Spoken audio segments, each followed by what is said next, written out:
खूप वर्षांपूर्वी एक हिंदी सिनेमा आला होता उत्सव नावाचा. त्या सिनेमाचे सिनेमॅटोग्राफर होते legendary Ashok Mehta sir. So Ashok Mehta सरांनी ना कॅन्डल लाईट सिक्वेन्स शूट केलं होतं. म्हणजे सगळे कॅन्डल लाईट वर शूट केलं होतं. प्रॉपर मेणबत्त्या लावून शूट केलं होतं. आणि माइंड यू गाईज, त्यावेळी फिल्म कॅमेरावर शूटिंग व्हायचं. त्यावेळी खूप जास्त लाईट्स लागायचे आणि अशा वेळी मेहता साहेबांनी ते गाणं कॅन्डल लाईटवर शूट केलं होतं. सो आज ना मी ज्या सिनेमाबद्दल बोलणार आहे, त्या सिनेमाबद्दल बोलताना मला त्या गाण्याची आठवण झाली, म्हणून मी आधी त्या गाण्याची आठवण सांगितली.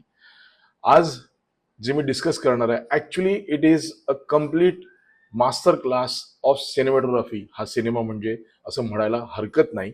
सो ज्यांना सिनेमॅटोग्राफीमध्ये इंटरेस्ट असेल, ज्यांना दोज वर बडिंग सिनेमॅटोग्राफर्स, त्यांनी हा सिनेमा बघायलाच पाहिजे. सिनेमाचं नाव आहे फुलवंती आणि या सिनेमाचे जे डीओपी आहेत, director of photography, is mister Mahesh Limaye. हा व्हिडिओ सुरू करण्याआधी मी तुम्हाला सांगतो की याच्या आधी जो मी इन्सेप्शनचा व्हिडिओ केला होता किंवा एक मिरर शॉट सिक्वेन्सचा व्हिडिओ केला होता, त्याच्यावर खूप चांगल्या चांगल्या कमेंट्स आल्या, काही वाईट कमेंट्सही आल्या. मी काही कमेंट्सना उत्तर द्यायचा प्रयत्न करेन, पण ते या व्हिडिओच्या शेवटी. आधी मला या फुलवंती नावाच्या सिनेमाच्या सिनेमॅटोग्राफी बद्दल बोलायचं आणि खूप बोलायचं. डिरेक्टर ऑफ फोटोग्राफी एखाद्या फिल्मकडे कसा अप्रोच करतो याचं उत्तम उदाहरण इज दिस फिल्म फुलवंती. सगळ्यात महत्वाची गोष्ट काय, तर तुमच्या फिल्मचा लुक अँड फील काय असेल हे तुम्हाला आधी ठरवलं पाहिजे. Okay. Second most important thing is what will be my base stop. मी कोणत्या एफ स्टॉपला, कोणत्या एक्सपोजरला किंवा कोणत्या अपर्चरला मी शूट करणार आहे. That is very important, because त्यावरनं ठरणार आहे की माझा प्रत्येक शॉटला डेप्थ ऑफ फील्ड काय असेल. And third most important is pre visualisation. कोणताही सिक्वेन्स सुरू करताना तुम्हाला पेपरवर आधी माहिती पाहिजे की हा सिक्वेन्स मला कसा दिसतोय. That pre visualisation is very important. म्हणजे सिम्पल मी तुम्हाला उदाहरण सांगतो की आता समजा दुसरा कोणी डिरेक्टर ऑफ फोटोग्राफी असता, तर तो कसा अप्रोच झाला असता या गोष्टीकडे, की पेशवेकालीन गोष्ट आहे तर अर्धन टोन्स ठेवूया. कदाचित एखादा डिरेक्टर ऑफ फोटोग्राफी असता, तो म्हणाला असता की मी ब्लॅक अँड व्हाईट ठेवतो. कदाचित एखादा डिरेक्टर ऑफ फोटोग्राफी असता, तो म्हणाला असता की मला जरा ग्लूमी ग्लूमी ग्लूमी लाईट्स हवेत. Nobody is wrong. Mahesh Limaye यांनी हुशारीने काय केलंय, बिकॉज इट्स फुलवंतीची गोष्ट, सेकंडली पेशवेकालीन गोष्ट, सो अर्धन टोन्स ठेवलेत, but there is slight romance, so there are colder tones. In every close-up, in every shot, there are colder tones. At the same time, there are earthen tones. Secondly, base stop. मला असं वाटतं की महेशने या सिनेमामध्ये जेवढी lens open होईल, जितका डेप्थ ऑफ फील्ड शॅलो असेल, म्हणजे फॉर एक्झाम्पल लेन्सचं ओपनिंग जर 1.2 असेल, तर I think his base stop is 2, 2.2 और 2.5. दॅट इज द रिझन, जर तुम्ही बघाल तर फक्त जो ऑब्जेक्ट आहे तो शार्प दिसतो आणि पुढचं, मागचं, foreground, background, everything is soft, everything is blur. That is the reason film looks nice, film looks beautiful. And third most important is pre visualisation. त्या प्री व्हिज्युअलायझेशनवर मी येतोच, but these are the most important factors when you approach to any film. आता फुलवंतीचा इंट्रोडक्शनचा sequence, एक गाणं आहे, खूप सुंदर कोरिओग्राफ केलंय, पण फोटोग्राफी वाईज जर तुम्ही हे गाणं नीट बघाल तर सगळ्यात महत्वाचं काय आहे, जेव्हा तुम्ही इतका मोठा सेट लाईट अप करता, तेव्हा ना यू शुड नो तुमची शॅडो कुठे पडणार आहे. आणि ती शॅडो ना तुम्ही जर बरेच सिनेमा बघाल, वाईड शॉटमध्ये ना that shadow is always hurting. पण इन फुलवंती तुम्ही कोणताही वाईड शॉट बघा, either that shadow is hidden with the foreground object, or ती शॅडो इतकी सॉफ्ट आहे, इतकी छान आहे, and there is only one shadow which is very soft. Secondly most important is composition. हे composition throughout the film तुम्हाला दिसत राहतं. आता कंपोजिशन म्हणजे मी तुम्हाला एक सिम्पल सांगतो काय असतं. फॉर एक्झाम्पल एक फ्रेम आहे, ओके, एक चौकट आहे, तर त्या चौकटीचे 4 भाग करा क्रॉस करून. ओके, मग त्या 4 भागांमध्ये 4 भाग झाले ना, आता त्या प्रत्येक भागाचे 4 भाग करा, म्हणजे 1/4, 4, 4, 16 भाग झाले, बरोबर. आता या 16 भागांचे तुम्ही अजून प्रत्येक स्क्वेअरचे तुम्ही अजून पार्ट करू शकता. Every part should be filled, and if it is not filled then there has to be a meaning की हा पर्टिक्युलर सेक्शन मी रिकामा का ठेवलाय. ह्या कंपोजिशनचं अतिशय उत्तम उदाहरण is this song. Second most important thing, एक स्क्रीन आहे, एक पडदा आहे, त्या पडद्यावर तुम्हाला चित्र दिसतंय. बरोबर, which is a single dimension screen. पण या सिंगल डायमेन्शन स्क्रीनवर तुम्हाला 3 डायमेन्शनचा इफेक्ट द्यायचा आहे. सो हा 3 डायमेन्शनचा इफेक्ट आपण कसा देतो? So there is a foreground, then the object and the background. Correct.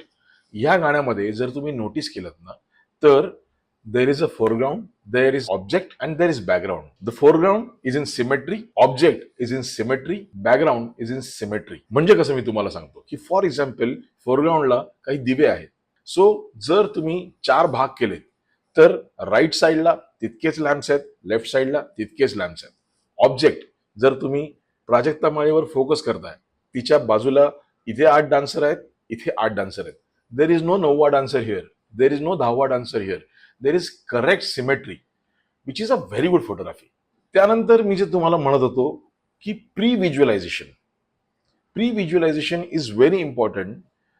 दुसरा सिक्वन्स आहे सिनेमामध्ये, जेव्हा प्रसादोक फुलवंतीला भेटायला येतात, तेव्हा Phulwanti is in a pond, एका तलावात आहे ती. ओके.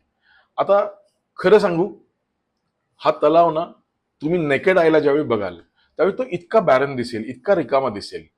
हा तलाव मी प्री व्हिज्युअलायझेशन मध्ये, माझ्या फ्रेमिंग मध्ये मी शूटिंगला जायच्या आधीच कंपोज करतो की मला हा तलाव असा दिसतो. There will be a sky, एक वडाचं झाड आहे, इथे प्रसादोक असेल, इथे प्राजक्ता माळी असेल, प्रसादोकच्या मागे हे कंपोजिशन असेल, प्राजक्ताच्या मागे हे कंपोजिशन असेल. And again there are earthen tones, there is a colder tone. जर प्राजक्ताचा नोज तुम्ही बघितलं तर that colder tone is hitting, but otherwise her skin is very warm. अजून मला एक सिक्वन्स खूप आवडला. तो सिक्वन्स आहे फुलवंती ज्यावेळी मस्तानी दालनामध्ये येते. काय आहे? ते दालन आहे, ओके, जळमट आहेत आणि सगळं आहे, तिथे मस्तानीचे घुंगरू ठेवलेले आहेत आणि फुलवंती येते. There are lot of Windows, okay, आणि त्या विंडोज मधून येणारा लाईट, आणि तेवढ्या लाईटवरच ना अख्खा सिक्वन्स शूट केलाय. आता त्याच्यात गंमत काय सांगतो, ट्रिकी पार्ट काय आहे की जेवढ्या विंडोज आहेत ना, त्या प्रत्येक विंडो मधनं लाईट येतोय. सो फॉर एक्झाम्पल तुम्ही एक लाईट ज्यावेळी देता, ओके, एका विंडोमधून, तर तो लाईट आहे ना तो दुसऱ्या आणि तिसऱ्या विंडोमध्ये हिट करतो. सो फॉर एक्झाम्पल ज्यावेळी हा लाईट शॅडो अशी येते, ओके, त्यावेळी ह्या विंडोमधनं ह्याची शॅडो अशी येते. ओके. सो हा लाईटचा अँगल जो आहे, हा शाफ्टचा जो अँगल आहे, त्याच अँगलमधून सगळ्या विंडोजमधनं लाईट यावे लागतात. ओके. त्यामुळे प्रत्येक विंडोला सेपरेट लाईटिंग करावं लागतं. प्रत्येक लाईट जो आहे तो दुसऱ्या विंडोमधनं कट करायला लागतो. आणि ह्याच्यात गंमत काय आहे की समजा एखाद्या लाईटचा अँगल चुकला तर एक लाईट असा येतो आणि दुसरा लाईट असा येतो, जे डोळ्यांना पटकन खटकतं. आपल्या सबकॉन्शियस माइंडला डेफिनेटली खटकतं. तर ह्याची काळजी घेणं खूप गरजेचं आहे. मला गंमत काय वाटते, जेव्हा असा एखादा प्रोजेक्ट कोणत्याही डिरेक्टर ऑफ फोटोग्राफीकडे येतो ना, त्यावेळी देर is a very thin line की तुम्ही ना कधी लाईन क्रॉस करू शकता. थोडं एक्साइटमेंटमध्ये स्टोरी जाऊ दे बाजूला, आता माझी सिनेमाटोग्राफी बघाच, हे म्हणायचे चान्सेस खूप असतात. म्हणजे मी त्याचं सिंपल उदाहरण सांगतो. एक सिक्वन्स आहे ज्याच्यात कश्मीर महाजनीना डोक्यावर पाणी टाकतोय आंघोळ करताना, बॅक शॉट आहे. तो शॉट इतका ब्युटिफुली कंपोज्ड आहे आणि त्याच्यात ना खूप चान्सेस आहेत की ते पाण्याचे तुषार ना असे डॉट डॉट डॉट मध्ये दिसले तर अजून छान दिसेल, आणि खरंच छान दिसेल. पण महेशने ते केलं नाही. त्याने शटर अँगल ना आय थिंक 45 डिग्री और 22.5 ला त्याने तो शूट केलाय. त्यामुळे ते पाण्याचे तुषार आहेत ना, ते पण खूप छान दिसतात आणि आपण डिस्ट्रॅक्ट होत नाही, आपण स्टोरी मधनं बाहेर पडत नाही. आणि जसं मी तुम्हाला म्हणालो की तुमचा look and feel is very important. याचं करेक्ट उदाहरण म्हणजे कश्मीर महाजन आणि स्नेहल तरडेचा एक सिक्वन्स आहे. एक मणती आहे किंवा एक ज्योत आहे आणि त्या ज्योतचा फ्लिकर जो आहे तो फेसवर आहे आणि rest of the background, rest of the ambience is very colder. हलकासा ब्लू आणि that earthen light, that warm light is on the face. इतका सुंदर कंपोज केलाय.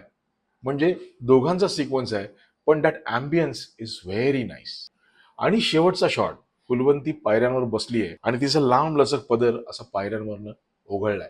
ऍस्थेटिकली इतका ब्युटिफुल शॉट आहे ना हा. म्हणजे महेश लिमय, टेक अ बाव. कमाल सिनेमॅटोग्राफी. मी गेल्या अनेक वर्षात मराठी सिनेमामध्ये अशी सिनेमॅटोग्राफी पाहिली नाही. सो आता आपण बोलूया त्या कमेंट्स बद्दल. सो मला असं वाटतं की मी ज्यावेळी तो मिरर शॉट एक्सप्लेन केला आणि त्याच्या आधी मला कमेंटमध्ये बऱ्याच वेळा जो कॉन्टॅक्ट फिल्मचा जो शॉट आहे त्याबद्दल खूप वेळा विचारलं गेलं.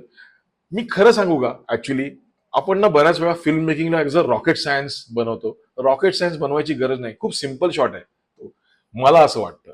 Okay, maybe I am wrong, completely wrong, पण मी ज्यावेळी तो शॉट बघितला त्यावेळी आम्ही तो खूप डिस्कस केला होता. पण आता ज्यावेळी तो शॉट बघितला त्यावेळी मला असं वाटतं की तो स्टेडिकॅमचा शॉट आहे. ती मुलगी धावत येते, ओके, तिच्याबरोबर कॅमेरा तिच्या मागे येतो आणि कबर्डचा जो सिक्वेन्स आहे तो वेगळा शॉट आहे. कबर्डला मिररच्या ऐवजी ग्रीन स्क्रीन लावलेली आहे, ओके, आणि ती ग्रीन स्क्रीन ना त्या स्टेडिकॅमच्या शॉटमध्ये रिप्लेस झाली. इतका सिम्पल शॉट आहे. आपण त्याचं रॉकेट सायन्स नको बनवूया असं मला वाटतं. बऱ्याच इन्स्टिट्यूटमध्ये हा शॉट शिकवला जातो आणि with all due respect shot कमालच आहे. पण अगेन ही प्री व्हिज्युअलायझेशनची गंमत आहे असं मला वाटतं. सेकंडली मला अजून एक कमेंट आली होती, लिंकन नावाची फिल्म. तर लिंकन नावाची फिल्म मला मिळत नाहीये कुठे, त्यामुळे मी बघू शकलो नाही. आणि डेफिनेटली मी इतरही ज्या फिल्म्स मला सजेस्ट करतात त्या मी बघेनच, मला जसा वेळ मिळेल तसा. आणि मला हे खरंच खूप आवडतंय ही इंटरॅक्शन. काही काही खूप अशा कमेंट्स मला आल्या, म्हणजे he is the same guy who wants to make film like Duniyadari आणि हिट वगैरे. सो मित्रा हो, माझ्यासारख्या प्रत्येक मेकरला असं वाटतं की जी प्रत्येक फिल्म करेन ना ती दुनियादारी सारखीच हिट करेन. तुमचा आशीर्वाद राहिला तर आय एम शुअर ते पॉसिबल होईल. बस तुमचा आशीर्वाद राहू दे राजा. तोपर्यंत मी मनापासून फिल्म बनवायचा प्रयत्न करेन, चांगली फिल्म बनवायचा प्रयत्न करेन, है ना. अँड या आपण असेच भेटत राहू यार. Thank you very much for your response. आणि मला सांगा की हा व्हिडिओ कसा वाटला. ओके.